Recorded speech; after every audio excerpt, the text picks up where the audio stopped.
Imagine buying an expensive car you could barely afford, and then, almost instantly, feeling completely at peace with the decision. No regret, no panic, just a calm, warm certainty that you made the right call. That feeling did not come from nowhere. Your brain manufactured it. And the mechanism behind it is one of the most powerful, most invisible forces in all of human psychology. It is called cognitive dissonance. And it is running in the background of your mind right now. Leon Festinger, a social psychologist at Stanford, introduced the concept in 1957 after observing something genuinely strange. He infiltrated a doomsday cult that had predicted the world would end on a specific date. When the date passed and nothing happened, most members did not abandon their beliefs. They doubled down. They told each other that their faith had literally saved the planet. Festinger realized he had witnessed something profound. The human mind cannot comfortably hold two contradictory beliefs at the same time. When it tries, it creates a kind of psychological friction, an internal alarm that feels a lot like anxiety, and the brain will do almost anything to make that alarm go quiet, including rewriting reality. The car buyer does not rationally re-evaluate the purchase. Instead, the brain quietly amplifies every positive feature of the car and buries every doubt until the decision feels inevitable and wise.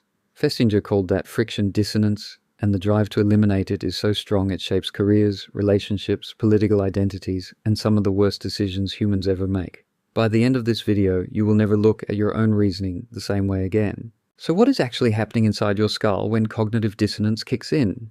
Think of your beliefs as a web. Every node in that web is connected to dozens of others.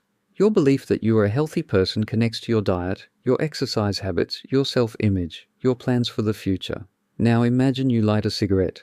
That single act sends a shockwave through the web because it contradicts the node that says you are healthy. The brain detects the inconsistency and registers it as stress, real, measurable psychological stress. Brain imaging studies have shown that this conflict activates the anterior cingulate cortex, the region associated with error detection and emotional regulation. Your brain literally flags the contradiction as a problem to be solved, the same way it flags a spelling mistake or a wrong answer. But here is the twist. The brain has three tools for solving this problem, and rational re-evaluation is usually the last one it reaches for. The first tool is changing behavior. You could just quit smoking. Simple. But behavior change is hard, so the brain rarely starts there. The second tool is adding new beliefs that reframe the situation. Suddenly you find yourself thinking about how your grandfather smoked until he was 90, or how the stress of quitting might actually be worse for your health than the cigarettes. Notice how those thoughts just seem to arrive, uninvited, conveniently supporting the choice you already made. The third tool is the most radical, directly downgrading the importance of the conflicting belief.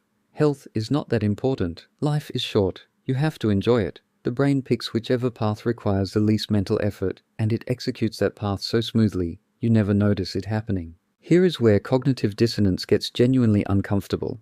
The harder you work for something, the more your brain needs to believe it was worth it. Festinger and his colleague Merrill Carl-Smith ran a now famous experiment in 1959 that proved this in a startlingly elegant way. They had participants do an incredibly boring task, turning pegs on a pegboard for an hour, and then asked them to tell the next person waiting that the task was exciting and fun. Some participants were paid $20 to lie, which in today's money is roughly $200. Others were paid just $1. Here is the result that flipped psychology on its head. The people paid $1 actually rated the task as more enjoyable than the people paid $20. Why? Because the people paid $20 had an easy explanation for their lie. They were paid well. Their self-image stayed intact. But the people paid just $1 had no sufficient external justification. They had lied for almost nothing. So to protect their self-image as honest, decent people, their brains did something extraordinary. They convinced themselves the task had not been that boring after all. They resolved the dissonance by changing their memory of the experience. This is called effort justification taken one step further. It is your brain retroactively rewriting your inner life to stay consistent. This is why people who go through brutal initiation rituals end up fiercely loyal to the groups that put them through it.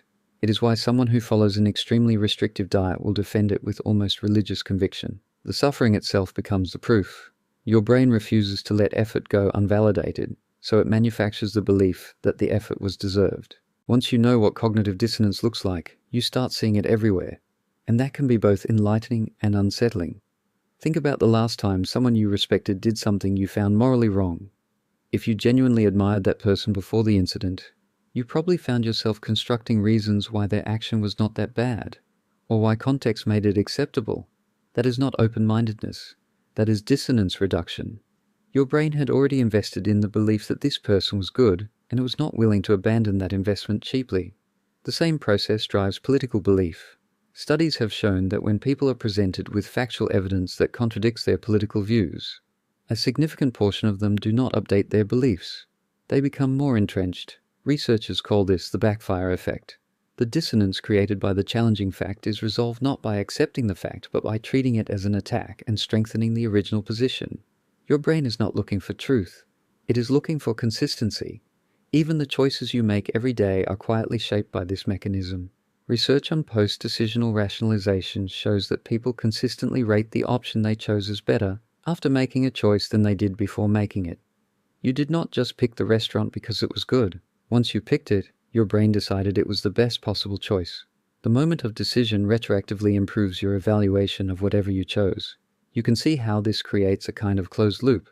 The brain makes a decision, justifies the decision, reinforces the decision, and becomes resistant to any evidence that the decision was wrong. It is efficient. It is also deeply limiting. So if cognitive dissonance is this powerful and this automatic, is there actually anything you can do about it? The answer is yes, but it requires a specific kind of mental honesty that most people never practice. The first step is learning to treat your own sense of certainty as a signal worth questioning. Whenever you feel unusually confident about a decision you just made, or unusually calm after a potential mistake, pause. Ask yourself, am I certain because the evidence supports me, or because my brain needs me to be certain right now?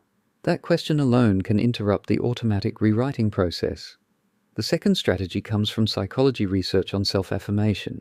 Studies by Claude Steele showed that when people are reminded of their core values before being confronted with dissonant information, they are significantly more willing to accept that information without distorting it. When your sense of self feels secure, your brain does not need to defend every single belief in your web. You can afford to let one node be wrong. The third strategy is simply learning to tolerate the discomfort of not knowing. Cognitive dissonance feels urgent because your brain treats ambiguity like a threat.